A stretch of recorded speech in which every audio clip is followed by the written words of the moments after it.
আসসালামু আলাইকুম। ওয়ালাইকুম আসসালাম। আমাদের সময় গেছে, আসেন নামাজ পড়ে আসি।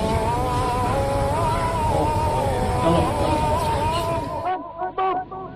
নামাজ কে বলো না কাজ আছে, কাজকে বলো আমার নামাজ আছে। নামাজকে বলো না কাজ আছে, কাজকে বলো আমার নামাজ আছে।